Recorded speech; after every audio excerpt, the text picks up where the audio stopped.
Hey all, welcome back to the Real Life Pharmacology podcast. Thanks so much for listening. Definitely go to reallifepharmacology.com. Take advantage of our free 31-page PDF on the top 200 drugs and clinical pearls. So with that, let's get into today's podcast, and I'm going to cover terbinafine. Brand name of this medication is Lamisil. And I'm going to mostly focus on the oral agent. I've seen that quite a bit in clinical practice. With topical agents, obviously, you tend not to run into much as far as adverse effects and systemic effects because systemic circulation is so much lower for many topical agents when it comes to anti-fungals there. So I'm going to focus, again, mostly on the oral systemic administration here. So, terbinafine, antifungal agent, dosing, 250 milligrams or 500 milligram dosing. This is really going to depend upon the indication that you are using it for. Most common indications that I have seen this medication used for are onychomycosis. So that is a fingernail, toenail type fungal infection. Very, very difficult or can be difficult to treat. Another indication I have seen it used for is athlete's foot as well. Now, typically, if you're going the systemic route, that athlete's foot case is probably pretty serious and severe. Okay, so one really important concept or educational point I want you to remember is that fungal infections do take a long time to treat when, comparing them to, let's say, common head cold. Well, we don't really treat a common head cold, but I think you get the point. Bacterial infections, like a strep throat, for example, typically that treatment course is going to be relatively short, a week or so, give or take. And with that, fungal infections can be multiple weeks of treatment. So as patients start to get better, it may be tempting for them to stop taking the medication maybe too soon. So fungal infections, and particularly use with terbinafine, for some infections, we could be up in the 6 to 12 weeks of treatment range. Again, depending upon that infection, depending upon how it's responding, and that sort of thing. So definitely keep that in mind with antifungal agents, in that they typically take a little bit longer to treat those infections. From a mechanism of action standpoint, terbinafine blocks squalene epoxidase.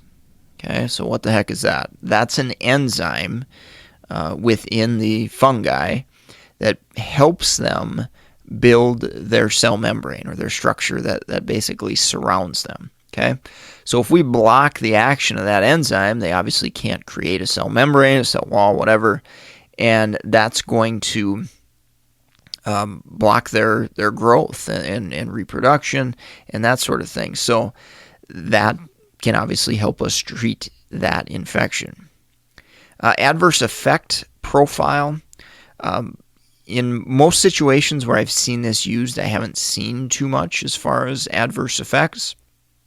Probably the most common, probably GI upset, maybe headache, that type of thing.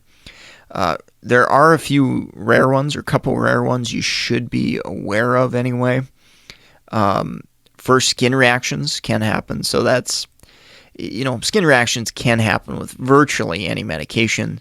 So it's important to watch. And any new type of reaction that's unusual and not infectious or not caused by anything else, you definitely have to consider that terbinafine could be a potential contributing factor there. But again, very rare. Hepatic impairment. That's probably the most notable adverse effect that I remember. So we need to use this medication judiciously if we think somebody could have some issues with liver toxicity. So anyone obviously with pre-existing liver disease, we're going to be a little bit more nervous, hesitant about giving that, and maybe look towards other options if there are other options available. If you know a patient is an alcoholic, for example, and continuing to use, that's a situation where adding on terbinafine may exacerbate that liver risk. So very important to remember that and think about hepatotoxic risks for that specific patient that you're considering giving terbinafine to. Let's talk about one other one, and it's more so specifically with chronic use. There has been neutropenia, so low white blood cell count, or low neutrophils. There has been this reported in case studies and things like that. So with that, the most likely situation is chronic use. Okay, so in monitoring parameters, we're probably going to monitor hepatic function, particularly in longer-term use, and then we could monitor white blood cell count, CBC, that type of thing, in the event that we're concerned or at risk for neutropenia. So those are kind of the two monitoring parameters that you may see with this medication. So CBC and liver function tests. One other kind of unique adverse effect that I did want to mention was an alteration in taste and or smell. So again, kind of a really unique adverse effect that could potentially happen with terbinafine. Again, it's likely going to be transient, or I should say, as you're taking that medication. If you stop it, hopefully those alterations are not going to be permanent. I mean, likely it's just going to be while you're taking the drug in most situations here. All right, so I think that kind of wraps up this section. Let's take a quick break from our sponsor, and then we will get into some important drug interactions to think about. If you're in the market for pharmacist board certification study material like BCPS, BCGP, ambulatory care, MTM certification, definitely go check out meded101.com/store. We've also got books for other healthcare professionals, clinicians. Definitely go check those resources out. Free Audible book promotion is still going on. If you've never had a book from Audible, definitely go check that out. You can get your first book absolutely free. I would probably at this point recommend my Drug Interaction Audible book. It's a 10-hour book on drug interactions and the most important clinical pearls and things you actually see in practice in association with those drug interactions. So definitely go check that out. One last resource I've recently added and updated a little bit, edited. We are adding a certification program for long-term care consulting, which I have had an employer reach out to me and actually recommend that all pharmacists that don't have experience or minimal experience go through that long-term care consulting course. So you can find the links to that as well at meded101.com/store. So definitely go check that out. So let's finish up on drug interactions. So the most important drug interaction that I want to mention is terbinafine's activity on CYP2D6. Okay, so CYP2D6 is a significant enzyme. So substrates of CYP2D6, metoprolol, amitriptyline, nortriptyline, clozapine, fluoxetine, these are all drugs that are broken down by CYP2D6. And by inhibiting CYP2D6, like terbinafine can do, that can increase those concentrations and increase the risk of toxicity.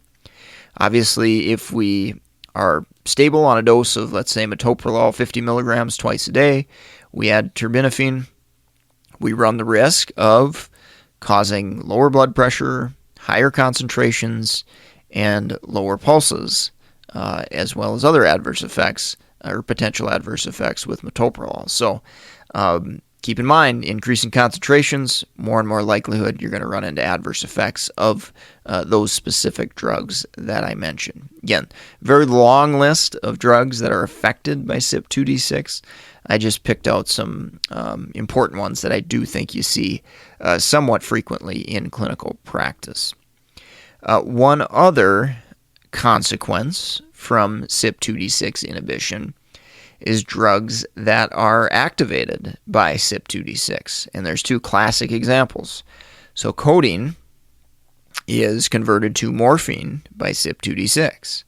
And I believe I've got a specific podcast on codeine that you can go back and listen to where I talk about that a little bit more in depth. But codeine is activated or maybe converted into a more active compound, a prodrug, and it's converted to morphine by CYP2D6. So when we inhibit CYP2D6 with terbinafine, we're blocking that action. So we could end up with reduced effectiveness of codeine.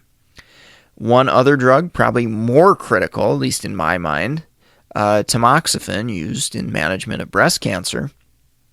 This drug is also a prodrug that has active metabolites, and CYP2D6 is at least partly responsible for creating those active metabolites. And when you inhibit CYP2D6, you're not going to form those active metabolites.